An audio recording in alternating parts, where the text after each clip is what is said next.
सो है गाइस, आज की इस वीडियो में हम इम्पोर्टेंट एमसीक्यूज़ को देखेंगे। ये जो एमसीक्यूज़ हैं ये हर एक एग्ज़ाम के लिए बहुत ही इम्पोर्टेंट हैं।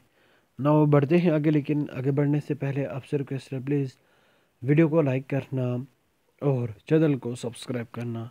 नाउ द क्वेश्चन क्या बोलता है, OCI cards can be granted to individuals from all the countries accept.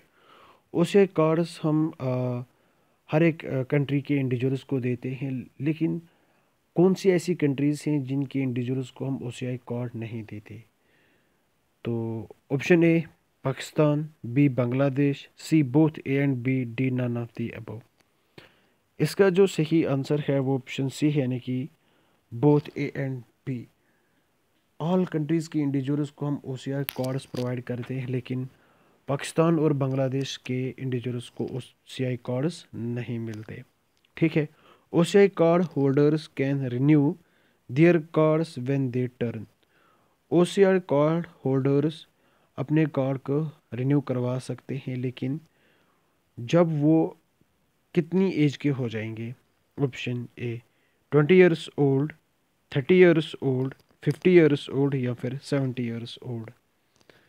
इसका जो सही आंसर है वो ऑप्शन सी है, यानी कि 50 ईयर्स ओल्ड। जब वो 50 ईयर्स ओल्ड हो जाएंगे तो वो अपने कार्ड को क्या करवा सकते हैं, रिन्यू करवा सकते हैं। ठीक है। नाउ द नेक्स्ट क्वेश्चन क्या बोलता है, the C A fast track citizenship for individuals from which neighbouring countries. C A क्या करता है, ये सिटीजनशिप प्रोवाइड करता है इंडिविजुअल्स को, लेकिन किन नेबर कंट्रीज से।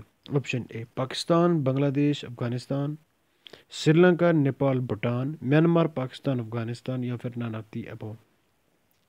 इसका जो सही आंसर है वो ऑप्शन ए है, यानी कि पाकिस्तान, बांग्लादेश एंड अफगानिस्तान।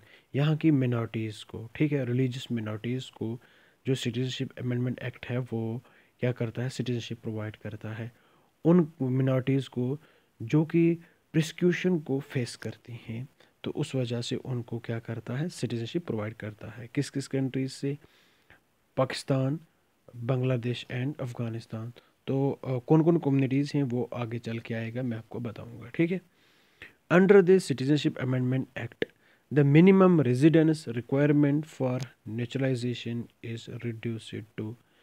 सीए के अंडर जो मिनिमम रेजिडेंस रिक्वायरमेंट है किसके लिए, नेचुरलाइजेशन के लिए। कोई अगर सिटीजनशिप करता है, हासिल करता है नेचुरलाइजेशन के थ्रू, तो उसको कितने ईयर्स इंडिया में पहले रहना पड़ेगा। ठीक है। पहले तो इसकी जो मिनिमम रिक्वायरमेंट थी वो 12 ईयर्स थी, तो उसको कम किया है। कितना कम किया है, 5 ईयर्स, 6 ईयर्स, 7 ईयर्स या फिर नन ऑफ दी अबव। इसका जो सही आंसर है वो ऑप्शन बी है, यानी कि 6 ईयर्स तक इसको कम कर दिया है। ठीक है। Now the next question, the C A excludes which religious community from it is provisions. C A ने किस एक कम्युनिटी को एक्सक्लूड कर दिया है प्रोविजन से, अपने प्रोविजन से। Option A Hindus, B Muslims, C Sikhs, D Christians. तो इसका जो सही आंसर है वो ऑप्शन बी है, यानी कि मुस्लिम्स को एक्सक्लूड कर दिया है। ठीक है। नाउ द नेक्स्ट क्वेश्चन क्या बोलता है, सी ए कम इनटू इफेक्ट ऑन। जो सिटीजनशिप अमेंडमेंट एक्ट है वो कब इफेक्ट में आया, 1 जनवरी 1, 2020, December 10, 2019, January 10, 2020 या फिर नन ऑफ दी अबव।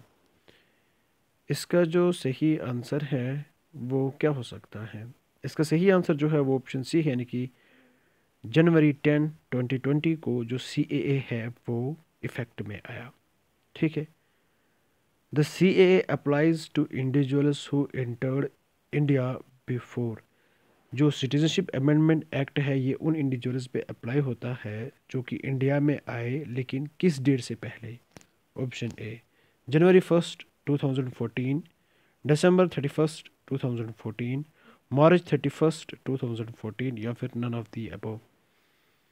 इसका जो सही आंसर है वो ऑप्शन बी है, यानी कि December 31, 2014 से पहले पहले जो इंडिया में इंटर हो चुका है उसके ऊपर जो सिटीजनशिप है, सिटीजनशिप अमेंडमेंट एक्ट है, वो अप्लाई होता है। ठीक है। नाउ द नेक्स्ट क्वेश्चन क्या बोलता है? India has the highest number of refugees from which neighbouring countries? India में हाईएस्ट नंबर है रेफ्यूजीज का, लेकिन किस एक नेबरिंग कंट्री से? Option A Pakistan, B Sri Lanka, C Bangladesh, D Myanmar. तो इसका जो सही आंसर है वो ऑप्शन डी है, यानी कि म्यांमार से सबसे ज़्यादा रेफ्यूजीज़ इंडिया में एंटर हुए हैं। ठीक है। The Rohingya refugees belongs to which country? जो रोहिंग्या रेफ्यूजीज़ हैं ये किस कंट्री से बिलोंग करते हैं? Option A Pakistan, B Myanmar, C Bangladesh, D Sri Lanka. तो इसका जो सही आंसर है वो ऑप्शन बी है, यानी कि म्यांमार से। जो रोहिंग्याज हैं ये कहाँ के हैं? ये एक्चुअली म्यांमार के हैं। ठीक है। नाउ द नेक्स्ट क्वेश्चन क्या बोलता है? Stateless persons are defined as individuals who? जो स्टेटलेस पर्सनस हैं उनको हम डिफाइन करते हैं, वो किस टाइप के इंडिविजुअल्स हैं?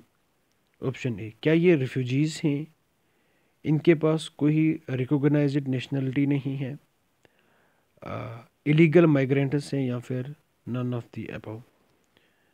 इसका जो सही आंसर है वो ऑप्शन बी है, यानी कि ये इनके पास कोई रिकॉग्नाइज्ड नेशनलिटी नहीं है। ठीक है। जो कि स्टेटलेस पर्सन्स होते हैं उनके पास कोई रिकॉग्नाइज्ड नेशनलिटी नहीं होती। जो United Nations human right commission है इसका हेडक्वार्टर है वो कहाँ पे है? Option A Geneva, B New York, C Paris, D Vienna. चलो बताओ। इसका जो सही आंसर है वो ऑप्शन ए है, यानी कि जेनीवा में। कहाँ पे? जेनीवा, स्विट्ज़रलैंड में। जो United Nations human right commission है इसका हेडक्वार्टर जो है वो जेनीवा में है। नाउ द नेक्स्ट क्वेश्चन क्या बोलता है? India's policy on refugee is based on? India की जो रेफ्यूजी पॉलिसी है ये किसकी बेस्ड पे है? The refugee convention, domestic law, ad hoc measures, या फिर नन ऑफ द अबव? इसका जो सही आंसर है वो ऑप्शन सी है, यानी कि एडहोक मेजर्स पे। ठीक है। किस पे? एडहोक मेजर्स पे। नाउ द नेक्स्ट क्वेश्चन क्या बोलता है? The citizenship act was amended in 2019 for the first time after how many years? जो सिटीजनशिप अमेंडमेंट है इसको 2019 में हमने अमेंड किया, लेकिन कितने ईयर्स के बाद? 50 ईयर्स के बाद, 64, 70 ईयर्स के बाद, या फिर 74 ईयर्स के बाद? तो इसका जो सही आंसर है ऑप्शन बी है, यानी कि 64 ईयर्स के बाद जो सिटीजनशिप अमेंडमेंट एक्ट है इसको हमने अमेंड किया 2019 में पहली बार। ठीक है। नाउ द नेक्स्ट क्वेश्चन क्या बोलता है? Which committee recommended the preparation of a national register of citizen? किस कमेटी ने रिकमेंड किया कि हमें नेशनल रजिस्टर ऑफ सिटीजन को प्रिपेयर करना चाहिए? Option A Sarkaria committee, B Shah committee, C Khare committee, या फिर D none of the above?